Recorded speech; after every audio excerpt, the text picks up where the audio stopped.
Hey there, thanks for checking out my video. I've been working on a series of videos to help people who are interested in knowing more about the Halo wireless dog fence and if it's the right fit for them. Specifically, I've been working on questions regarding its effectiveness, reporting out about my user experience and my dog's experience. Today, I'm specifically going to talk about battery life, what can sort of affect it, and just kind of important pointers to keep in mind. Lastly, I'm going to summarize 5 important tips that I think may have turned into 6 important tips to help make sure that you are getting the most out of your battery life and your Halo wireless dog collar. On the Halo wireless dog website, they do advertise a 10 to 15 hour battery life. And so far, that's kind of what I've experienced.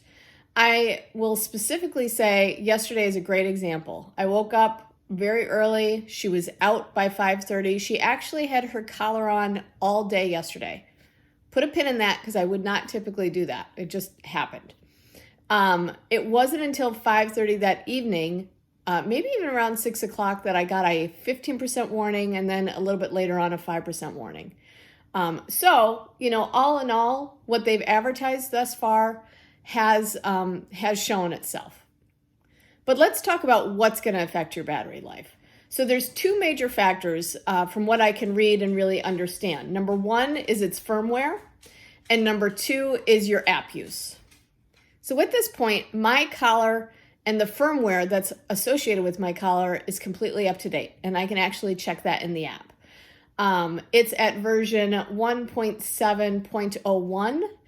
And I believe that's probably what's impacting my good user experience at this point. I have read, and this is not my experience, that other people were having issues, but that was also back in February of 21. And I believe this update came after impacting the battery life itself. The second factor that's actually going to affect your usage of the collar and its battery life is actually the app. So as soon as you open it, it's working really hard to communicate. So that is one thing that I have read is going to actually reduce its ability to hold its charge or its battery. Personally, I only kind of open up the app when I'm out there with her right now, but we're also early in training, so I need to monitor her more. Which leads me to a really important point that has nothing to do with battery life, and it's specifically about ensuring that your phone is charged. So if your phone is not charged, you can't use the tool as it's intended, and you're going to feel a little frustrated. It's not that the tool doesn't work. The dog will still have its boundaries, etc. But I've certainly been out there when my phone is almost dead, and I'm trying to conserve stuff, or it's on the battery charger. So what I've been doing actually just during the day, I'm a teacher during the day, so I just try and make sure it's plugged in for at least an hour during the day. That way when I come home in the evening and I'm coming to play with my dog, I'm outside there and my phone isn't sitting on the charger waiting for the evening. So as I said, I want to give some really practical tips. Number 1, make sure you put your collar on the dog when you definitely really need it. Or, I'm going to tell you the alternate, when it's hectic. Let me give you an example. Making dinner, things are busy, didn't have her collar on, asked my little boy who's 7 to go ahead and send the dog out, forgot that her collar wasn't on. When it's hectic, I like to have the collar on. That way I don't just get caught off guard. She didn't go anywhere. She kind of knows her boundaries pretty well at this point, but it could have been a situation.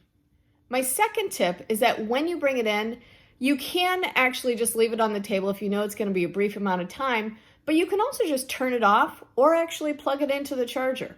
So giving it a little charge for an hour, honestly, when it was at 5%, it took it maybe 30 minutes to get to almost 25% more than what it had.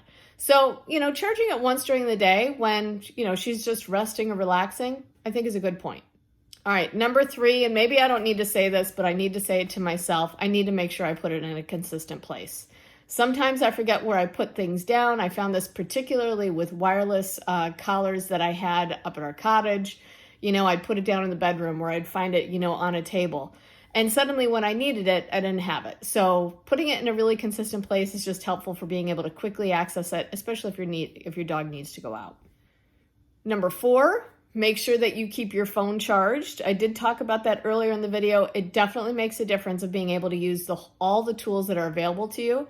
It's not that your collar's not going to work. It's just sometimes when I see that there's distractions at the end of the street, I want to call her up to the house, to that safe spot, hopefully before she hits that correction. Number 5, make sure your firmware is up to date. So for any reason you're having collar issues, if your firmware isn't up to date and you can check it in the app by clicking on the collar, that might be impacting you. I can't tell you what the firmware is right now at this point when you watch this video, but certainly I'm sure if you reached out to support to double check or looked in your app, it should actually tell you whether or not you're up to date. Lastly, remember to go ahead and use your app when you need it. Don't have it on the whole time. So these are communication devices that as soon as they're on, they're hitting each other all the time. Okay, so be thoughtful about when you really need it so that you're not using it constantly, which is going to actually have a drain on your battery. Okay, I think that's it. So enough of me rambling. If you've liked my videos, if you're finding them useful, hit like, subscribe, share them with other people. And please, make sure you throw some comments below or questions. It helps inform me kind of what's important, what you need to know, and so that I can produce kind of the next set of videos. Thanks. Bye.